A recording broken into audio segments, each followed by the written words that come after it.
Cada condado de Georgia conserva registros de nacimiento, certificados de matrimonio, certificados de defunción, libros fiscales y escrituras de propiedad. Esos documentos forman el esqueleto de la historia, la prueba de que la gente existió, de que las familias vivieron, de que las vidas tuvieron significado. Pero en el condado de Fairmont, Georgia, hay un vacío. No uno pequeño, no una página perdida ni un tomo dañado por el agua. Entre 1847 y 1865, más de 300 nombres simplemente desaparecieron.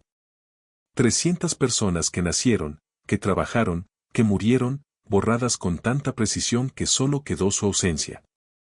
Y aquí está lo que lo vuelve imposible de ignorar, cada una de ellas estaba vinculada al mismo lugar, Riverside Plantation.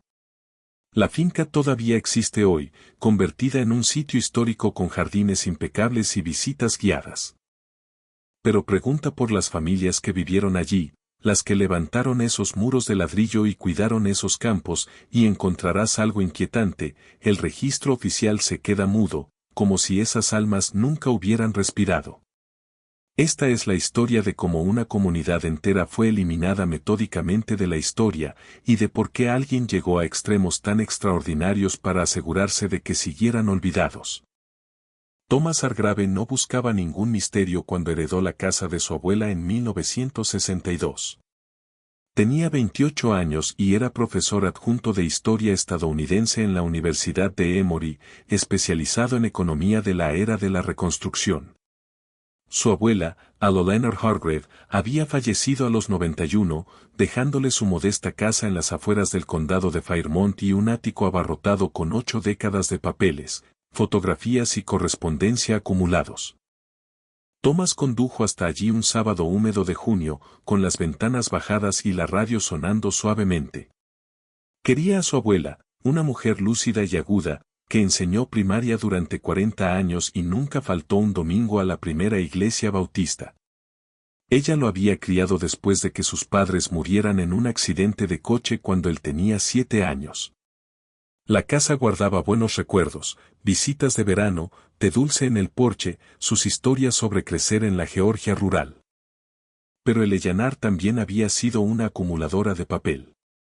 Cada carta, cada recibo, cada boletín de la iglesia, lo guardaba todo, ordenado en cajas rotuladas con su caligrafía cuidadosa. Thomas pasó la primera semana clasificando la sala y los dormitorios, apartando cosas para donar y empaquetando utensilios de cocina. El ático lo dejó para el final. Cuando por fin subió la escalera estrecha el sábado siguiente, tiró del cordón para encender la única bombilla y encontró exactamente lo que esperaba: torres de cajas de cartón, un maniquí viejo de modista, pilas de revistas National Geographic y un baúl de viaje. Lo que no esperaba era el estuche de cuero. Estaba en una repisa alta, medio oculto detrás de una sombrerera, marrón oscuro, del tamaño aproximado de un maletín, con broches de latón ennegrecidos. El cuero estaba cuarteado por los años, pero aún entero. Thomas lo bajó, sopló el polvo y lo abrió. Dentro había documentos antiguos, algunos en pergamino, otros en papel amarillento, todos organizados con cuidado en carpetas atadas con cinta. La primera carpeta estaba rotulada con tinta desvaída. Asterisco Riverside Plantation Estate Records, 1835-1866. Thomas sintió que se le aceleraba el pulso. Como historiador, conocía el valor de las fuentes primarias. Los registros de plantaciones del periodo anterior a la guerra civil eran raros, a menudo se destruían durante la guerra o se perdían con el tiempo. Aquello era un hallazgo auténtico. Llevó el estuche abajo, despejó la mesa del comedor y empezó a revisar el contenido. Había facturas de compraventa, rendimientos de cosechas, correspondencia entre el dueño de la plantación, un hombre llamado Nathaniel Wycliffe, y distintos comerciantes, bancos y agentes del algodón, además de inventarios detallados de herramientas agrícolas, ganado y reparaciones de edificios. Y entonces, escondido al fondo de la tercera carpeta, Thomas encontró algo que lo dejó helado, una hoja de libro mayor, escrita con letra meticulosa, fechada asterisco abril de 1847. En la parte superior, asterisco Riverside State, Quarter Licenses of Enslaved Persons. Debajo, una lista de nombres, edades y grupos familiares, 73 personas, desde una bebé llamada Rose hasta un anciano llamado Abraham, anotado con 68 años. Pero esto fue lo que a Thomas le pareció extraño.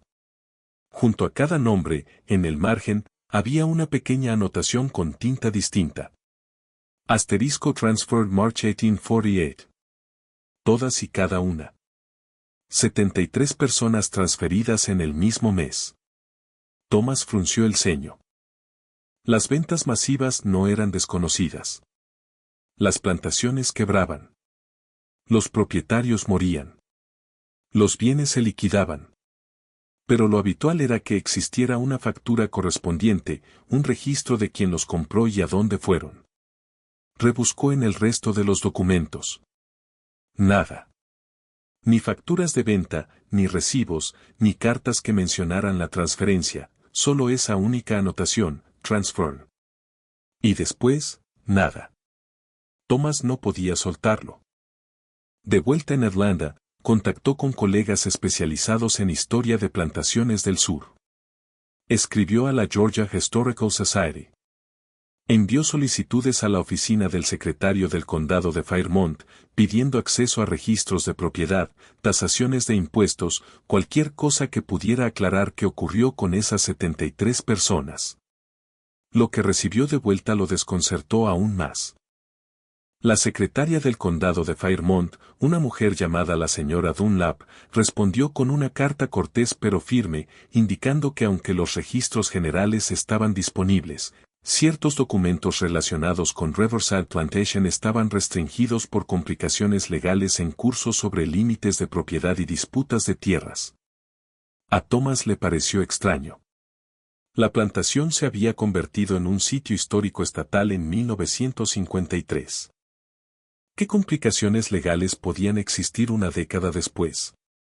Condujo de regreso al condado de Fairmont y visitó la oficina en persona. La señora Dunlap era una mujer severa de unos 60 años, con el cabello gris recogido en un moño apretado y unas gafas colgando de una cadena. Recibió a Thomas en una oficina pequeña que olía a papel viejo y a cera de limón. Doctor Hargrave, dijo, consultando un blog. Está solicitando registros relacionados con Riverside Plantation desde 1847 hasta 1865. Correcto, ¿puedo preguntar la naturaleza de su investigación? Thomas explicó su interés académico, el hallazgo del libro mayor en el ático de su abuela, la misteriosa anotación de transferencia. La expresión de la señora Dunlap no cambió, pero sus dedos se apretaron ligeramente sobre el bolígrafo. Me temo que esos registros no están disponibles para consulta pública. Pero usted dijo que hay complicaciones legales, ¿de qué tipo? No estoy autorizada a comentar asuntos legales en curso. Son documentos históricos. Por la ley de Georgia deberían formar parte del registro público. Conozco la ley, doctor Hargrave, dijo ella, y su voz se volvió fría. Y le estoy diciendo que esos archivos están sellados. Si desea impugnar esa determinación, puede presentar una solicitud formal ante el abogado del condado. Thomas se marchó frustrado, pero no se rindió. Presentó la solicitud formal. 6 semanas después, fue rechazada sin explicación. Así que probó otro enfoque. Thomas empezó a reconstruir la historia a partir de registros públicos accesibles. Comenzó con el Censo Federal de 1850, el primero que en algunos casos registraba a personas esclavizadas por nombre, aunque la mayoría todavía aparecía solo por edad y sexo bajo el nombre del propietario. Encontró enseguida la entrada de Nathaniel Wycliffe, Wycliffe, 49 años, listado como plantador. Valor de la propiedad, considerable. El censor registraba su hogar con su esposa Margaret, 3 hijos y un capataz blanco. Debajo, en el registro de esclavos, ninguna entrada. 0 personas esclavizadas listadas. Thomas comprobó la fecha, junio de 1850. Según el libro mayor del ático de su abuela, 73 personas habían sido transferidas en marzo de 1848, así que tenía sentido que Wycliffe no las listara en 1850. Ya no estaban. Pero aquí estaba lo que no tenía sentido. Thomas buscó el censo de 1840. En 1840, Riverside Plantation había registrado 61 personas esclavizadas. Para 1847, el libro privado mostraba 73. Luego, en 1848, todas fueron transferidas. Y en 1850, Wycliffe declaró 0. Pero cuando Thomas revisó el censo de 1860, apareció algo imposible. Nathaniel Wycliffe, ahora con 59 años, figuraba con asterisco 82 personas esclavizadas en su propiedad. 82. ¿De dónde habían salido? Si Wycliffe había vendido a toda su fuerza de trabajo en 1848, ¿cómo pudo reconstruirla hasta un número todavía mayor para 1860? ¿Y por qué no existía registro de compras en ese intervalo? Thomas cruzó datos con los registros fiscales del condado, documentos públicos que no podían sellarse. La tasación de 1848 para Riverside incluía el valor de la propiedad, pero no personas esclavizadas. La de 1849, igual. De 1850 a 1856, igual. Y entonces, de golpe, en 1857 la tasación se disparó. Riverside empezó a pagar impuestos por asterisco 79 personas esclavizadas. Para 1860, el número era 82. Como si una fuerza laboral completa hubiera aparecido de la nada. Y aquí está el detalle que le heló la sangre a Thomas. En el registro de esclavos de 1860, las edades no seguían ningún patrón lógico. Si esas personas hubieran sido compradas, esperarías un rango de edades, gente adquirida en distintos lugares y en diferentes momentos. Pero la distribución de edades en Riverside era extraña, grupos de niños de 10 y 13 años, jóvenes adultos de 22 y 25, y un puñado de ancianos alrededor de 60. Casi como si una comunidad entera hubiera saltado una década de envejecimiento. Thomas necesitaba otra fuente, algo fuera de los registros oficiales del gobierno, así que recurrió a los registros de la iglesia. Los dueños de plantaciones en el sur anterior a la guerra civil a menudo exigían que las personas esclavizadas asistieran a servicios religiosos. Bautismos, matrimonios y defunciones a veces quedaban asentados en los libros parroquiales, aunque el Estado no los documentara. El condado de Fairmont tenía 3 iglesias funcionando en la década de 1840. 2 habían perdido sus registros en un incendio durante la marcha de Sherman, pero la tercera, la Iglesia Metodista Episcopal de Fairmont, había preservado sus libros en una bóveda ignífuga. Thomas fue un martes por la tarde. El ministro actual, el reverendo Polk, era un hombre amable de unos 50 años que recibía bien la investigación académica. No solemos tener muchos historiadores, dijo Polk, guiando a Thomas hacia una sala trasera. La mayoría son genealogistas buscando conexiones familiares. Los libros estaban guardados en cajas libres de ácido, sorprendentemente bien conservados. Thomas empezó por el volumen que cubría 1845-1855. Encontró entradas de Riverside Plantation con rapidez. Marzo de 1847, bautismo de la bebé Rose, hija de Hannah, Riverside Plantation. Junio de 1847, matrimonio de Samuel y Dina, Riverside Plantation. Noviembre de 1847, entierro de Abraham, de aproximadamente 68 años, Riverside Plantation. Entradas normales, vidas registradas con la dignidad escasa que la iglesia podía ofrecer. Luego, en febrero de 1848, apareció algo distinto, un bautismo masivo. 43 personas, todas anotadas como de Riverside Plantation, bautizadas el mismo domingo. Los nombres estaban escritos con mano apresurada, como si quien registraba se sintiera desbordado por la cantidad, hombres, mujeres y niños recibiendo el sacramento a la vez.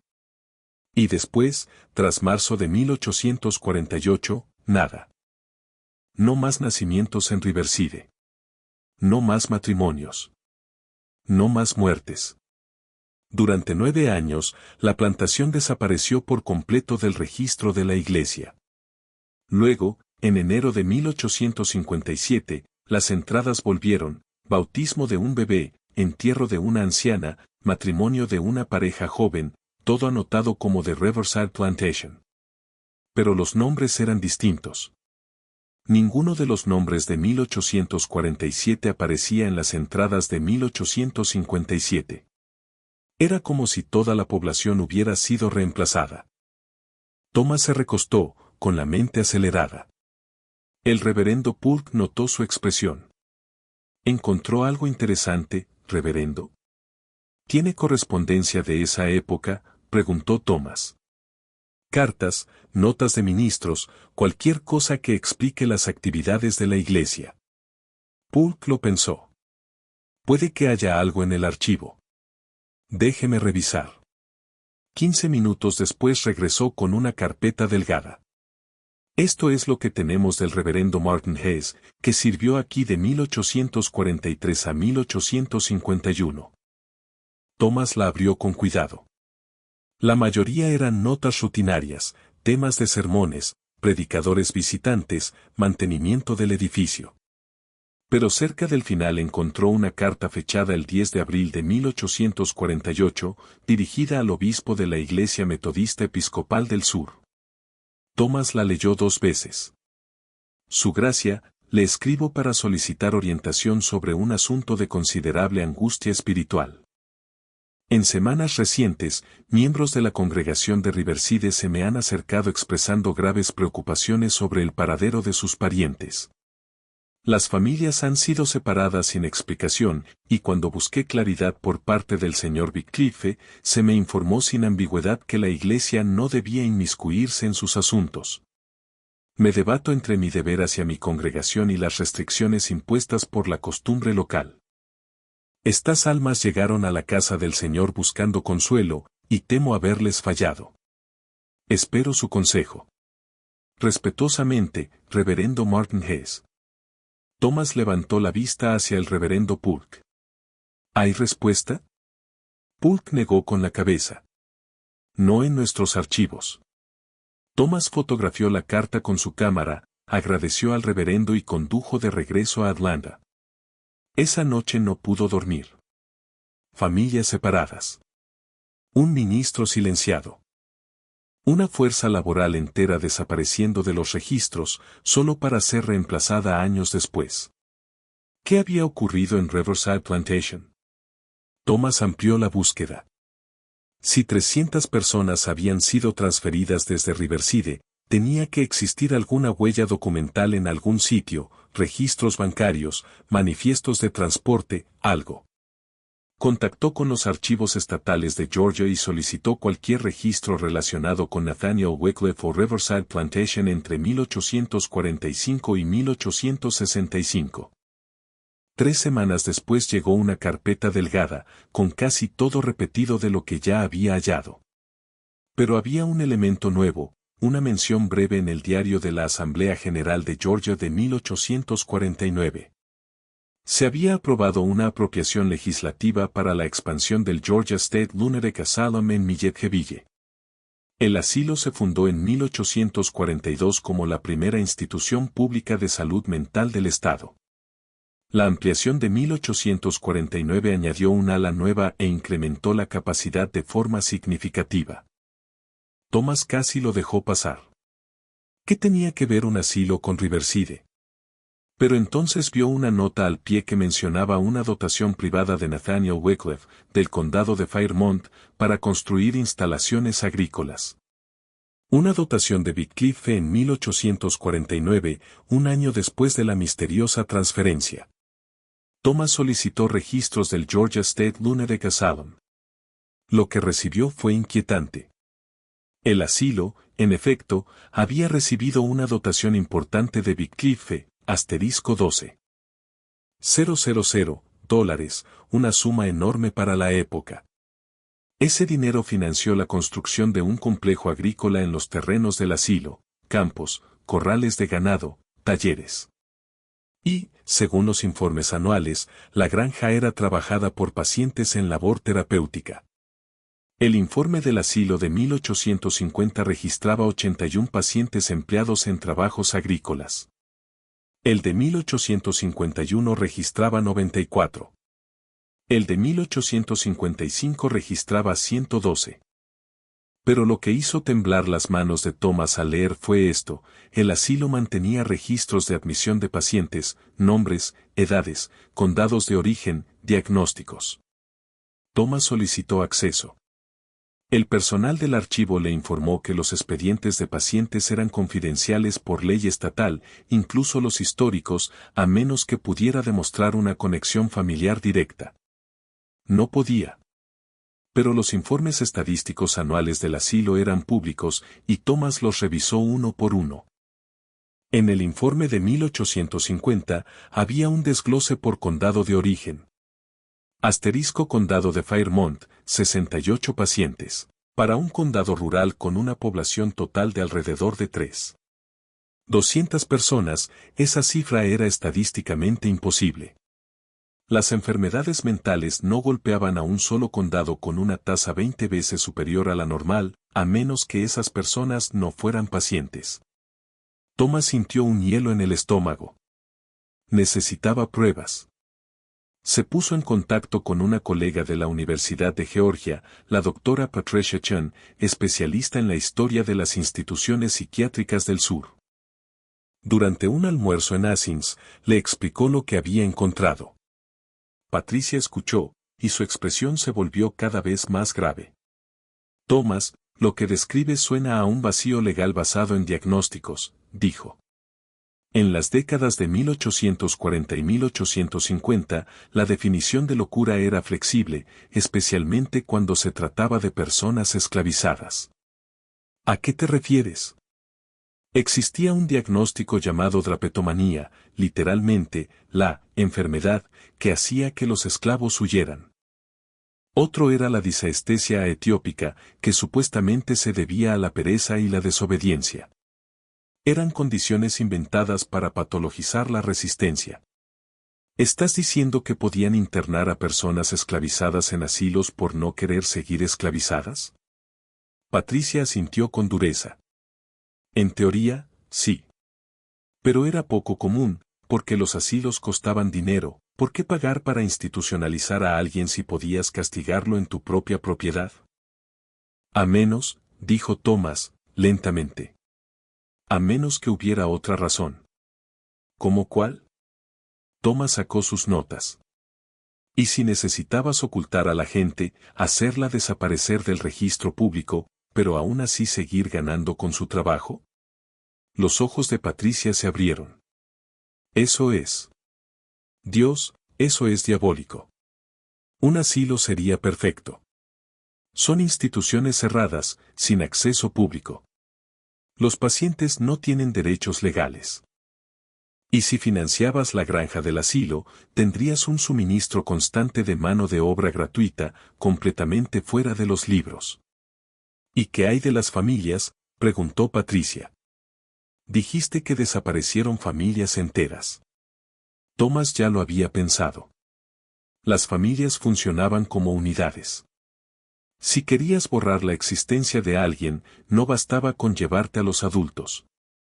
Los niños crecerían, contarían historias, recordarían a padres que estaban documentados en otros lugares. Tendrías que llevarte a todos, padres, hijos, incluso bebés. Hacer que pareciera que nunca existieron. Patricia guardó silencio un buen rato. Luego dijo, necesitas ver esos expedientes de pacientes. Están sellados. Puede que haya otra forma. Patricia tenía un contacto, un archivista jubilado llamado el señor Osborne, que había trabajado en el Georgia State Hospital, el nombre moderno del viejo asilo, durante 30 años antes de retirarse en 1959. Vivía en Milledgeville, en una casita cerca de los terrenos del hospital. Thomas condujo hasta allí para verlo una sofocante tarde de agosto. El señor Osborne tenía 83 años, delgado y encorvado, pero con la mente afilada. Invitó a Thomas a un despacho lleno de libros y archivos personales. La doctora Chen me llamó, dijo Osborne, dejándose caer en un sillón de cuero. Me dijo que estás investigando la vieja granja del asilo. Sí, señor. En concreto, admisiones del condado de Fairmont entre 1848 y 1856. Osborne asintió despacio. Recuerdo esos registros. ¿Los recuerda? Difícil olvidarlos. Cuando empecé a trabajar en los archivos en el 29, estaba catalogando expedientes de pacientes de los años 1840 y 1850.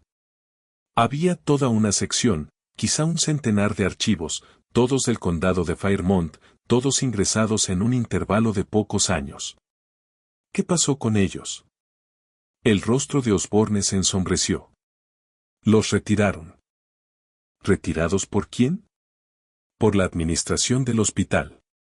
Fue alrededor de 1931. Dijeron que había una solicitud legal de descendientes, algo sobre privacidad. Empaquetaron los expedientes y los enviaron a la oficina del fiscal general del estado. Hizo una pausa. Pero aquí está la cosa, yo ya había leído algunos. Thomas se inclinó hacia adelante. ¿Qué decían? Osborne se levantó despacio, caminó hasta un archivador y sacó un cuaderno gastado. Tomé notas. No debía hacerlo, pero había algo en esos casos que no me cuadraba. Le entregó el cuaderno a Thomas. Las páginas estaban llenas de la caligrafía cuidadosa de Osborne. Paciente 847.029, mujer, 24 años, condado de Fairmont. Diagnóstico, deficiencia moral y melancolía hereditaria. Ingreso, marzo de 1848. Las notas indican que la paciente está físicamente sana, apta para trabajo de campo. Asignada a labores de granja. Paciente 847.031, hombre, 19 años, condado de Fairmont. Diagnóstico, ociosidad y resistencia a la disciplina. Ingreso, marzo de 1848. Sin evidencia de alteración mental. Asignado a labores de granja. Paciente 847.044, bebé mujer, 8 meses, condado de Fairmont. Diagnóstico, riesgo de locura hereditaria. Ingreso, marzo de 1848 junto con su madre, paciente 847.043. Asignada a labores de guardería. Thomas sintió náuseas. Un bebé de 8 meses diagnosticado como demente. Señor Osborne, esta gente no eran pacientes. No, dijo Osborne en voz baja. No lo eran. ¿Sus notas dicen algo sobre quién ordenó internarlos? Osborne pasó a otra página. Todas las admisiones firmadas por el Dr. Cyrus Brannan, médico del condado de Fairmont, y cofirmadas por el magistrado Samuel Holt. Internamientos autorizados bajo el Código de Georgia, sección 17, subsección 4, personas de mente insana que suponen peligro para sí mismas o para otros. Thomas apuntó los nombres. ¿Recuerda algo más? Osborne dudó. Hubo un expediente que leí y que se me quedó grabado. Una mujer, quizá de unos 30 años. Su diagnóstico figuraba como manía religiosa. Las notas de ingreso decían que la habían encontrado predicando sedición e incitando a la desobediencia entre otros de su raza. ¿Cómo se llamaba? Osborne revisó el cuaderno. Paciente 84.702. Judith. Sin apellido registrado. De vuelta en Atlanta, Thomas investigó al Dr. Cyrus Brannan. Los registros del condado mostraban que Brennan había ejercido en Fairmont desde 1844 hasta su muerte en 1872. Había sido médico del condado, un puesto que le daba autoridad para firmar internamientos en el asilo. Thomas encontró los papeles personales de Brennan en los archivos del Medical College of Georgia. La mayoría no llamaba la atención: historiales, libros de honorarios, correspondencia sobre suministros médicos. Pero en una carpeta etiquetada * correspondencia profesional, 1848, Thomas encontró una carta de Nathaniel Wycliffe. Dr. Brennan, le escribo para confirmar nuestro acuerdo respecto al asunto que discutimos. La suma de $300 será enviada una vez completada la documentación. Confío en su discreción en este tema, pues la reputación de mi finca y la estabilidad de nuestra comunidad dependen de ello. Las personas en cuestión representan un riesgo, como usted sabe, y su traslado a la instalación estatal sirve tanto a la seguridad pública como a la caridad cristiana. Con absoluta confianza. Nathaniel Wycliffe. Thomas la leyó 3 veces. Estaba redactada con cuidado, nada explícitamente incriminatorio, pero el sentido era claro. Wycliffe había pagado a Brennan para falsificar documentos de internamiento. ¿Pero por qué? ¿Qué riesgo podían representar 73 personas, incluidos bebés? Thomas necesitaba entender a Wycliffe en sí mismo. Condujo hasta Riverside Plantation, ahora gestionada por la Georgia Historical Society como museo. La finca era hermosa de un modo inquietante, una mansión blanca con columnas, dominando el río Oconee, rodeada de viejos robles cubiertos de musgo español. Los antiguos barracones de esclavos habían sido reconstruidos con fines educativos, y los guías ofrecían una versión higienizada de la vida en la plantación. Thomas pagó la visita y luego pidió hablar con el director del sitio, el señor Eugene Cartwright. Cartwright era un hombre corpulento de unos 50 años, entusiasta de la historia local, pero claramente poco acostumbrado a una investigación académica seria. Doctor Hargrave, bienvenido. Siempre encantado de ayudar a los investigadores. Thomas le mostró copias del libro mayor del ático de su abuela. Intento rastrear qué ocurrió con las personas listadas aquí. 73 individuos, todos marcados como transferidos en 1848. ¿Tienen registros de la finca que puedan explicarlo? Cartwright estudió el documento, frunciendo el ceño. Esto es extraordinario. Nunca he visto este libro mayor. ¿Dónde dijo que lo encontró? En el ático de mi abuela. Vivió toda su vida en el condado de Fairmont. Fascinante, dijo Cartwright, devolviéndoselo. Pero me temo que no tenemos registros de ese periodo. La mayoría de los papeles de Riverside se destruyeron durante la guerra. El secretario del condado mencionó problemas legales en curso. ¿Sabe algo de eso? La cordialidad de Cartwright se tensó un poco. Sí. Hay una complicación. Algunos descendientes de la familia Wycliffe han impugnado la propiedad estatal de ciertos materiales históricos. Lleva años en litigio. ¿Qué descendientes? No estoy autorizado a decirlo. Otra vez, ese muro. Thomas probó otro ángulo. Señor. Cartwright, ¿Riverside tenía un cementerio? Por supuesto. Está el panteón familiar en la colina, donde están enterrados los Wycliffe. ¿Y un cementerio para las personas esclavizadas? Cartwright vaciló. Hay tumbas sin marcar en el lado este de la propiedad, cerca de los antiguos campos. Nunca las hemos excavado por respeto. ¿Cuántas tumbas? No lo sabemos con exactitud. Tal vez un centenar, quizá más. ¿Puedo verlo? El cementerio, si es que podía llamarse así, era un claro entre pinos, a unos 50 metros de lo que habían sido los campos de algodón. El terreno estaba irregular, con depresiones sutiles que marcaban donde se habían hundido las sepulturas con el tiempo. Sin lápidas, sin señales, solo tierra y agujas de pino. Thomas caminó despacio por el lugar, contando las depresiones. Calculó cerca de 90 tumbas. Pero si Riverside había funcionado durante décadas, alojando a 60 u 80 personas esclavizadas en un momento dado, debía haber habido muchas más sepulturas, enfermedades, complicaciones de parto, accidentes, vejez. La mortalidad en las plantaciones era trágicamente alta. 90 tumbas parecían demasiado pocas, a menos que hubieran sido enterrados en otro sitio, o que no los hubieran enterrado en absoluto. Thomas sintió el peso de todo, el borrado deliberado, la eliminación metódica de pruebas. Regresó a la casa principal y le hizo a Cartwright una última pregunta. ¿Cuándo murió Nathaniel Wycliffe? En 1867, 2 años después de que terminara la guerra. ¿Hay testamento? Cartwright parpadeó. Yo, tendría que comprobarlo. ¿Podría hacerlo? El testamento estaba archivado en el juzgado del condado de Fairmont, un documento público. Thomas obtuvo una copia la semana siguiente. Era un documento típico de la época, reparto de bienes a la viuda de Wycliffe y a sus 3 hijos supervivientes, disposiciones para que las deudas se pagaran con cargo a la herencia. Pero había una cláusula cerca del final que le cortó la respiración a Thomas.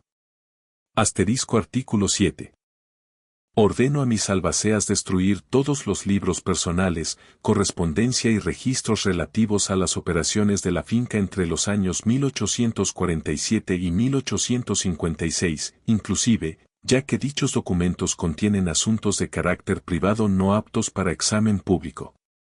Esta destrucción deberá completarse dentro de los 60 días posteriores a mi muerte y verificarse mediante declaración jurada. Destruir los registros.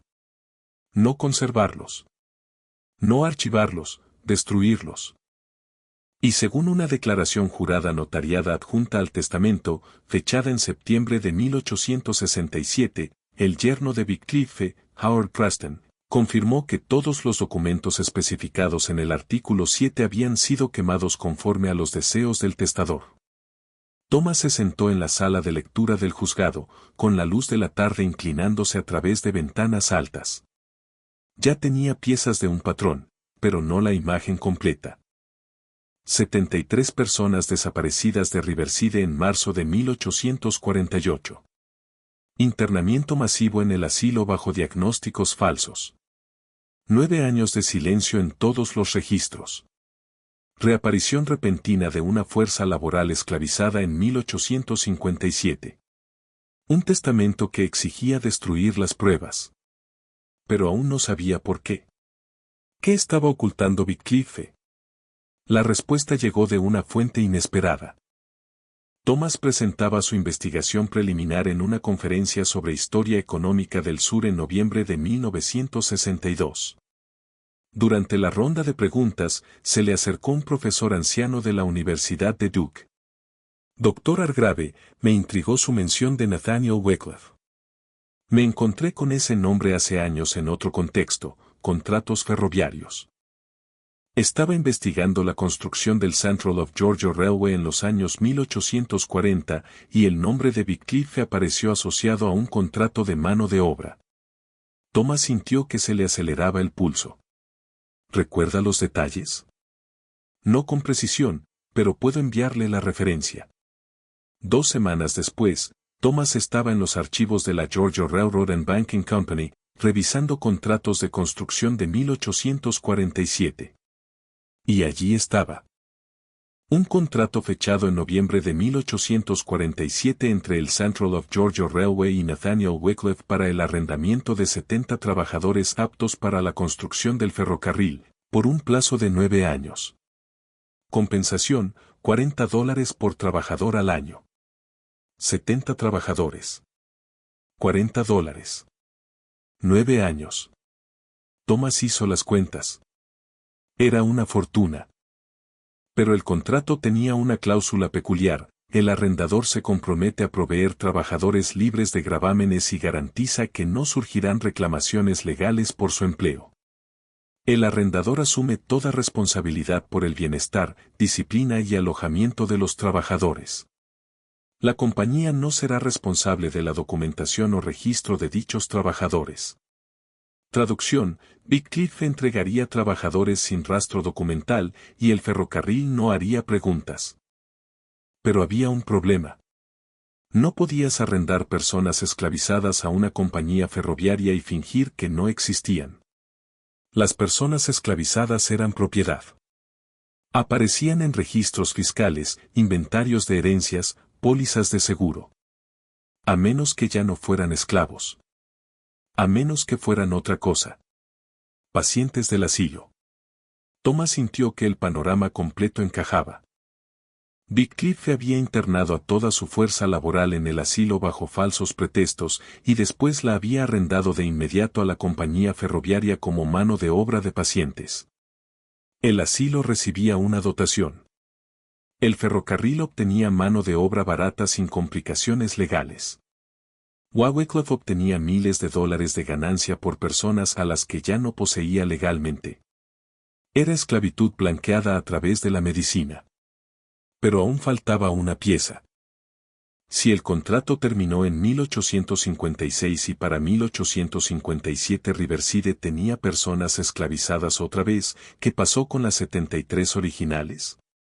Thomas volvió a los registros del censo. Hasta entonces había mirado números, recuentos, edades, totales. Ahora miró nombres. En la mayoría de los casos, el registro de esclavos de 1860 no incluía nombres, pero Thomas lo cruzó con los registros de bautismo de la Iglesia a partir de 1857.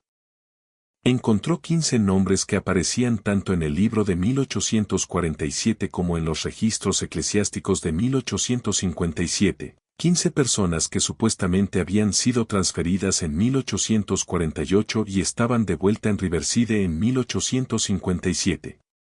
Pero las edades no cuadraban. En el libro de 1847, Hannah, 22 años.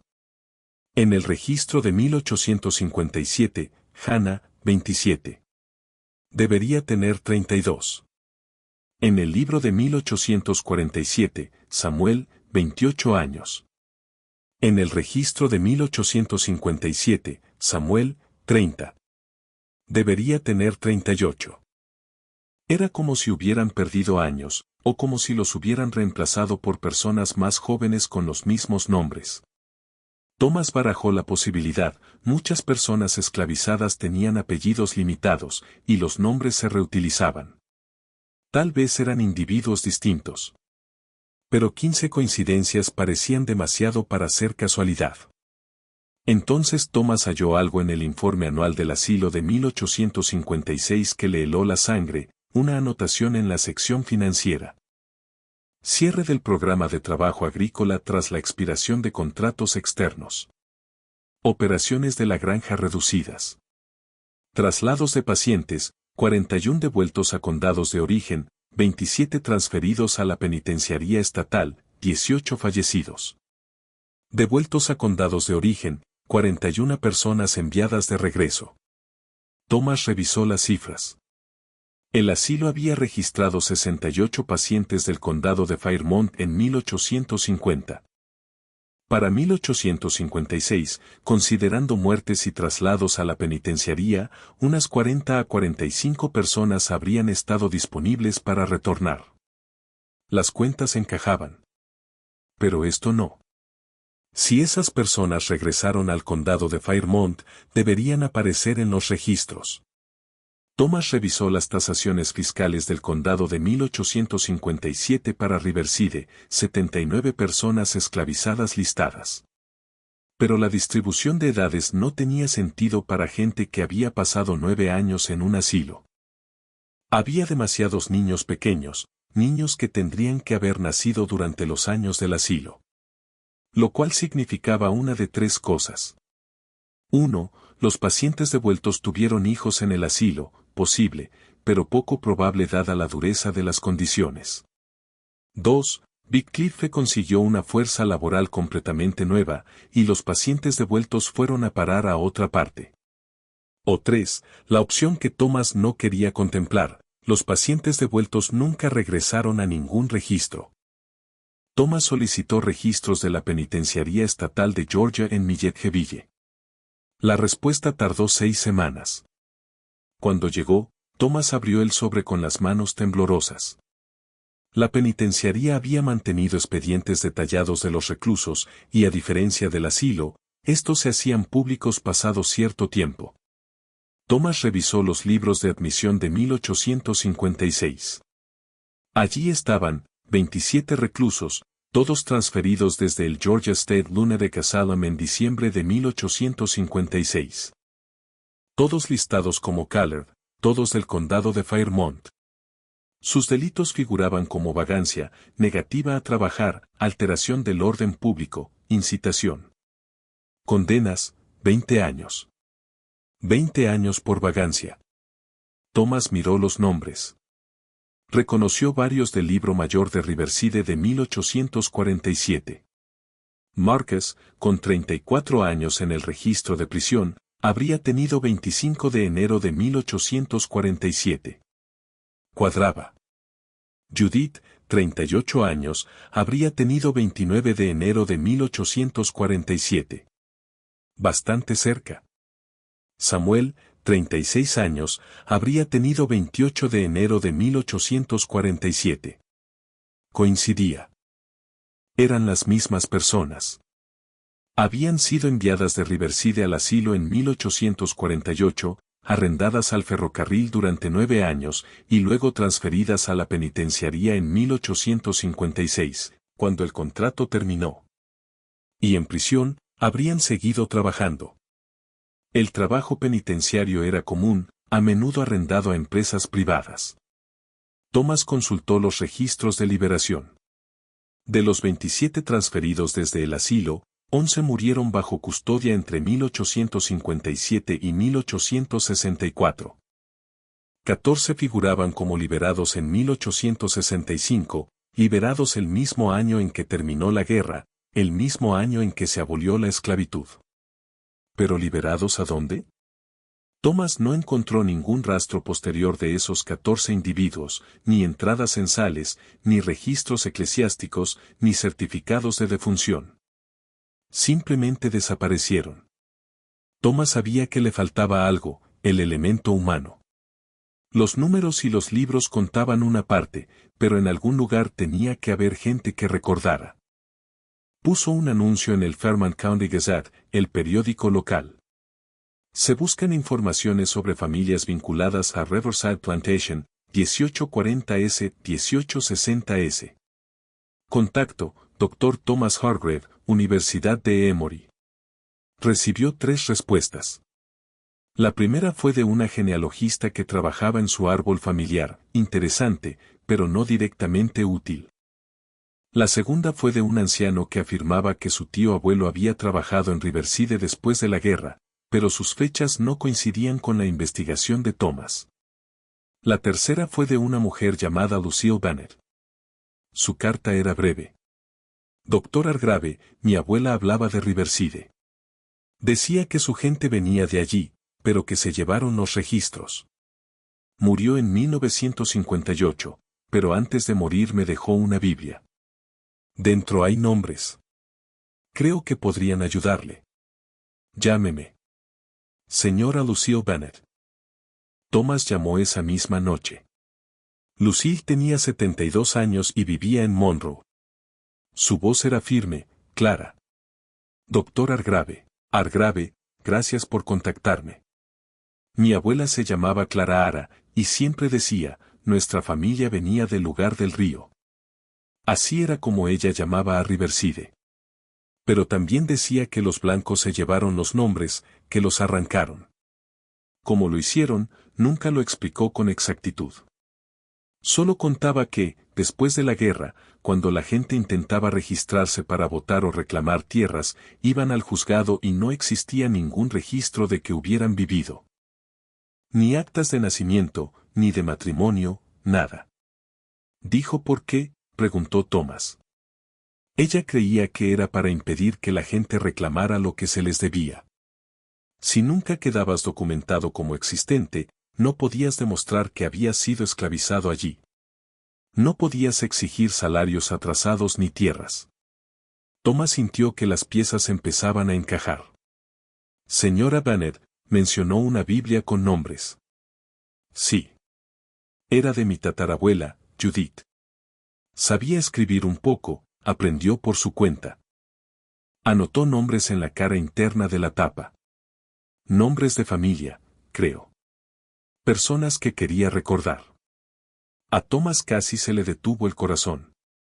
Judith, repitió. Eso es. Señora Bennet, ¿estaría dispuesta a enseñarme esa Biblia? Thomas condujo a Monroe el sábado siguiente. Lucille Bennet vivía en un bungalow ordenado, con un jardín muy bien cuidado. Lo recibió con té helado y un bizcocho casero. La Biblia estaba sobre la mesa de centro, envuelta en una tela descolorida. Lucille la desenvolvió con cuidado. Era una Biblia pequeña del rey Jacobo, con cubierta de cuero alisada por el uso. El dorado de los cantos se había apagado hasta un bronce opaco. La abrió por la primera hoja. Allí, con letra cuidadosa pero insegura, había una lista de nombres. Hannah y la bebé Rose. Samuel y Dina. Marcus. Abraham, descansando ya. Judith. Esther. Y 3 niños, Isaac y Rachel. Y más, quizá unos 30 nombres en total. Abajo, con tinta ligeramente distinta, una nota. Estas almas vivieron. Que se sepa. A Thomas se le humedecieron los ojos. ¿Puedo fotografiarlo? Lucille asintió. Por eso lo llamé. Estos nombres merecen ser recordados. Thomas fotografió cada página con cuidado y luego preguntó, señora Bennet, ¿qué le ocurrió a Judith después de la guerra? Lucille sonrió con tristeza. La abuela Clara decía que Judith vivió hasta muy mayor. Había pasado por algo terrible. Clara Ara nunca supo exactamente qué, pero Judith tenía cicatrices en las muñecas y no hablaba de los años perdidos. Vivía en una cabaña pequeña cerca de Monroe, lavaba ropa para otros y crió a Clara Ara después de que la madre de Clara Ara muriera joven. Judith intentó encontrar a los demás, preguntó Thomas. ¿A la gente de Riverside? Clara Ara decía que sí. Pasó años escribiendo cartas, visitando iglesias, preguntando a viajeros si habían visto a alguien de los viejos tiempos. Pero la mayoría ya no estaba, dispersos, o simplemente desaparecidos. Thomas le mostró a Lucille su investigación, los registros del asilo, el contrato del ferrocarril, los traslados a la penitenciaría. Lucille escuchó, con el rostro cada vez más tenso. Entonces los hicieron trabajar 2 veces, dijo en voz baja. Una como esclavos, y luego otra como presos. Creo que algunos sobrevivieron, dijo Thomas. 14 fueron liberados en 1865. Judith fue una de ellos. ¿Y los demás? No lo sé. Eso es lo que estoy intentando averiguar. Thomas volvió a su investigación con un enfoque renovado. 73 personas habían sido internadas en el asilo. 27 fueron transferidas a la penitenciaría. Eso dejaba 46 sin explicación en los registros del asilo de 1856. El informe del asilo decía que 41 regresaron a sus condados de origen. Pero Thomas solo pudo encontrar evidencia de 15 regresos a Riverside, basándose en nombres coincidentes en registros posteriores. ¿Dónde estaban las otras 26? Volvió a revisar los informes anuales del asilo, buscando datos de mortalidad. El asilo reportaba muertes cada año, pero las cifras estaban agrupadas, sin nombres, sin detalles. Sin embargo, en el informe de 1851 había un pico inusual. Muertes de pacientes, 1851, 34, principalmente por un brote de fiebre tifoidea en los pabellones agrícolas. 34 muertes en un solo año. Thomas comprobó la población total del asilo en 1851, alrededor de 200. Una mortalidad del 17% en un año era catastrófica, muy por encima de lo normal incluso para un asilo. Y pabellones agrícolas significaba los trabajadores de la granja, la gente de Riverside. Thomas encontró una mención del brote en un periódico de Milledgeville de agosto de 1851. El asilo estatal informa de un desafortunado contagio entre pacientes empleados en labores agrícolas. Las autoridades aseguran al público que no existe riesgo para la comunidad en general. Eso era todo, un párrafo. 34 muertes despachadas en un solo párrafo. Thomas se preguntó si alguien había sido siquiera notificado. ¿Sabían las familias en Fairmont County que sus seres queridos habían muerto? ¿Se devolvían los cuerpos para enterrarlos? Halló la respuesta en los registros administrativos del asilo. Entierros de pacientes indigentes, inhumados en terrenos del hospital en fosas sin marcar. No se asignaron fondos para marcadores individuales. Los habían enterrado en el asilo, anónimos, olvidados. Thomas solicitó acceso al viejo cementerio del asilo. El Georgia State Hospital seguía operando en Milletville, aunque muy reducido respecto a su apogeo. El cementerio antiguo estaba detrás de los edificios modernos, un terreno descuidado, rodeado por una valla oxidada. Thomas lo visitó en una mañana fría de enero de 1963.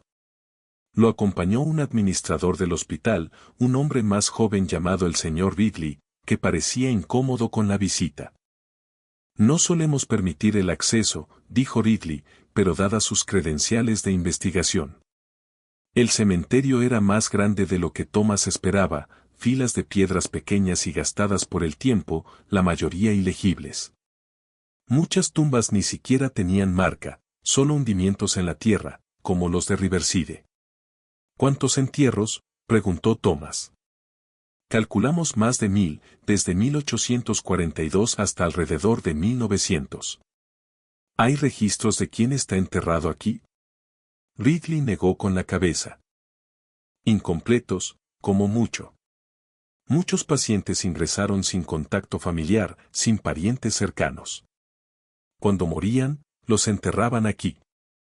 Thomas caminó entre las tumbas, buscando cualquier cosa de 1851. Encontró un sector con algunas piedras fechadas, 1849, 1850, 1852. Pero en 1851, el año del brote de tifus, no había marcadores individuales. Solo una franja larga y baja donde el suelo se había hundido, señal de varias fosas. Señor Ridley, preguntó Thomas, ¿hubo un entierro colectivo por la epidemia de tifus? Ridley consultó un mapa que había traído. Según este plano antiguo, sí. Esa zona de allí. Señaló la depresión. 30 o 40 tumbas. Sin marcar. Thomas se quedó allí, en el frío, mirando la tierra anónima. 34 personas arrancadas de sus familias, encarceladas con falsedades, obligadas a trabajar hasta morir y enterradas sin nombre. Y en algún lugar, los registros habían sido alterados deliberadamente para que nadie pudiera volver a conectarlos con Riverside Plantation. Thomas pasó los meses siguientes intentando abrirse paso a través de los archivos sellados del condado de Fairmont. Presentó solicitudes de acceso a la información. Contactó a legisladores estatales. Incluso escribió a la oficina del gobernador. Todas las solicitudes fueron rechazadas. Los motivos variaban: litigios en curso, preocupaciones de privacidad, retrasos administrativos. Pero Thomas vio un patrón. Cada negativa salía de la oficina del fiscal del condado de Fairmont, el señor Douglas Fairchild. Thomas investigó a Fairchild. Era fiscal del condado desde 1951, nombrado por la comisión del condado. Antes que él, su padre ocupó el cargo, y antes, su abuelo. La familia Fairchild había sido fiscal del condado durante 3 generaciones. Thomas indagó más. Descubrió que Harold Fairchild, el abuelo, había servido como fiscal del condado de 1889 a 1922. Y Harold Fairchild se había casado con Elizabeth Wycliffe Preston, la nieta de Nathaniel Wycliffe. El vínculo familiar era directo. Thomas entendió entonces por qué los registros estaban sellados. El fiscal actual estaba protegiendo el legado de su antepasado. Pero Thomas también comprendió que ya tenía pruebas suficientes para hacerlo público sin necesidad de esos archivos. Tenía el libro privado que mostraba la transferencia, los patrones de admisión al asilo, el contrato del ferrocarril, el testamento que ordenaba destruir evidencias. Los registros penitenciarios y la Biblia de Judith con los nombres. Escribió un artículo académico titulado Explotación económica mediante internamiento institucional, un estudio de caso de Riverside Plantation, 1847-1856. Lo envió al Journal of Southern History en mayo de 1963. Fue aceptado para publicarse en el número de otoño. El artículo provocó una reacción inmediata. El Atlanta Constitution lo recogió y lo llevó a portada con el titular, Académico expone un plan de asilo de la era de la esclavitud. Otros periódicos lo siguieron. La Georgia Historical Society emitió un comunicado prometiendo revisar todos los materiales relacionados con Riverside Plantation a la luz de la investigación del Dr. Hargrave. Y luego, en silencio, la oficina del fiscal del condado de Fairmont anunció que ciertos registros históricos antes restringidos se pondrían a disposición de investigadores calificados en interés de la precisión histórica. A Thomas se le concedió acceso en noviembre de 1963.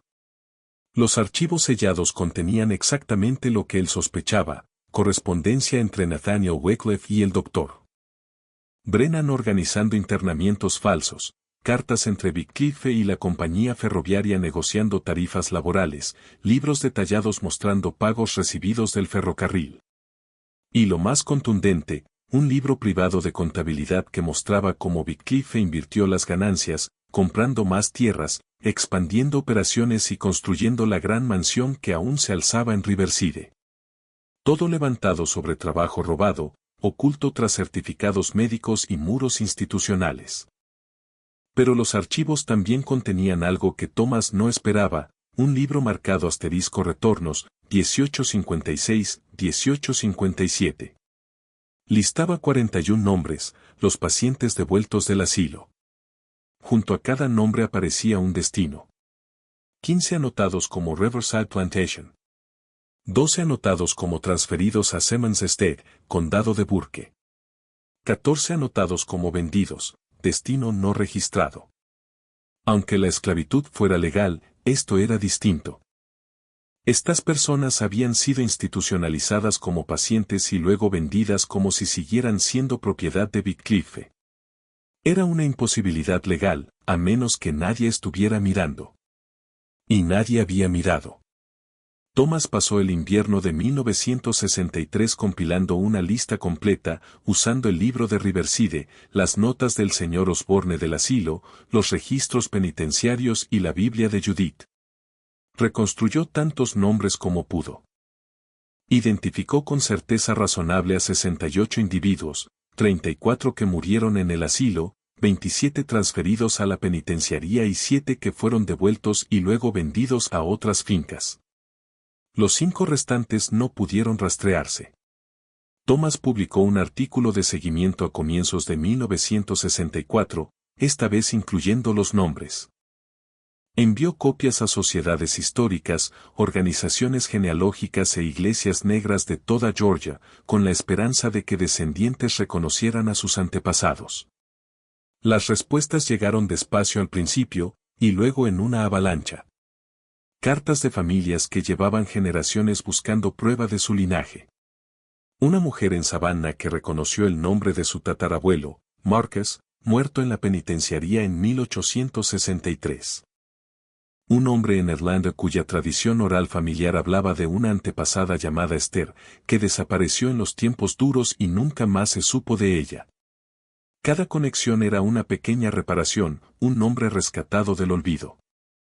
Pero Thomas sabía que la verdad completa nunca se recuperaría. La destrucción deliberada de registros había sido demasiado exhaustiva.